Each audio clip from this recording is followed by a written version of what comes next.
माता जी आप यहाँ कैसे आए? मैं सर्वम सेवा संस्था वाराणसी, हमारे यहाँ जो एक कैंप लगा हुआ था। कब कैंप लगा था आपके यहाँ? 3 सितंबर को मधुपुर के पास 2 किलोमीटर पड़ता है, मजनू ग्राम सभा में। हाँ। वहाँ पर हम आई थी, मैडम को दिखाया। ठीक है, हम लोग गए थे। कितने तारीख कितना तारीख था? 3 सितंबर पहला कैंप था हमारा सर्वम सेवा संस्थान के द्वारा, रमना वाराणसी के द्वारा पहला कैंप था। दूसरा कब था? पहला था आपका 13 अगस्त को। 13 अगस्त को था। 13 में हम नहीं दिखाए थे, दूसरे कैंप में। हाँ। जो 3 सितंबर को था उसमें हमने मैडम को दिखाया। वहाँ ये अपनी महामारी की समस्या को लेकर के आई थी, जिसमें कि इनको 1.5-2 साल से महीने की अनियमितता और महीने के समय खून के थक्के जाना और ज़्यादा खून जाना, ये सारी समस्याएं इनको 1.5-2 साल से हो रही थी। और इसके वजह से ये काफ़ी दवाई करा चुकी थी। 6 महीने का इन्होंने हार्मोनल ट्रीटमेंट भी लिया था, पर किन्हीं कारणों से वो नहीं सुधार आ रहा था उसमें।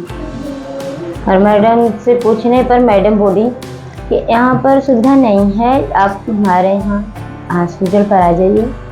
और जब 5 दिन की दवा दी और बोली कि हमारे यहाँ आ जाएंगे तो हम जो है कि चेकअप यहाँ पर सर्वम सेवा संस्थान रमना के सहयोग और सौजन्य से बिरला हॉस्पिटल में सारी की सारी इनकी जांच, परामर्श और सारा ऑपरेशन सारा निःशुल्क हुआ है और अब ये बेहतर फील कर रही है। जी।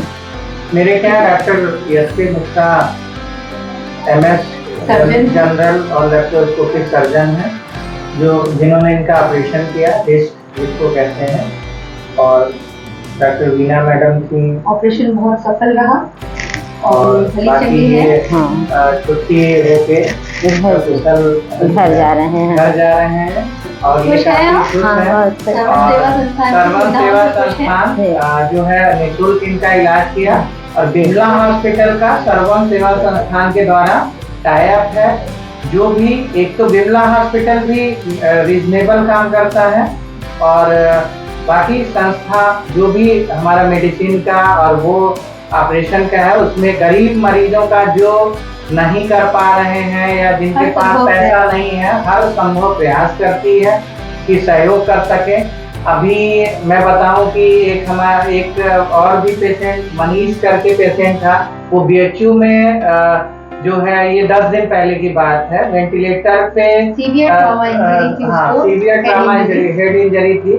तो सर्वम सेवा संस्थान के द्वारा ही चीजें जो है किया गया और आज ब्रेन का ऑपरेशन हुआ और पूरा खर्च निर्वहन किया। और वो पेशेंट आज मैंने देखा जो है वो बात कर रहा है, कुछ खाने का प्रयास कर रहा है। तो हम लोगों को लगा कि किसी को एक जीवन दान दे सके और मतलब संस्था को भी खुश हुआ, हॉस्पिटल भी हम लोग खुश हुए।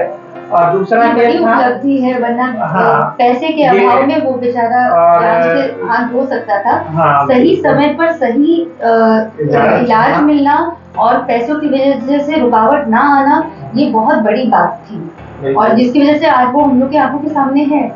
बाकी एक हम लोग संस्था में और इन्हीं के गांव में हमने गया था, एक बच्चा, उसका पहला बच्चा 2 महीने पे खत्म हुआ, दूसरा बच्चा 2 महीने पे खत्म हुआ, तीसरा बच्चा मैंने कैंप में देखा तो वो कहने लगी कि पहला बच्चा 1 महीने में खत्म, 2 महीने में दूसरा बच्चा, फिर 3 महीने में।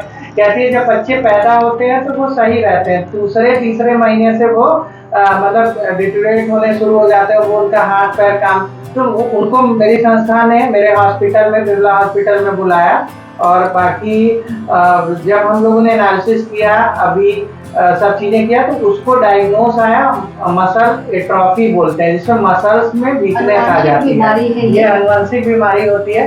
थोड़ा इसका इलाज तो उसके लिए जांच होती है, वो जांच सही है, वो अभी 10-15 दिन में आ जाएगी। तो उस पर हम लोग काम कर रहे हैं, जितना संभव प्रयास कर सकेंगे कि हम लोग चीजें सही कर देंगे।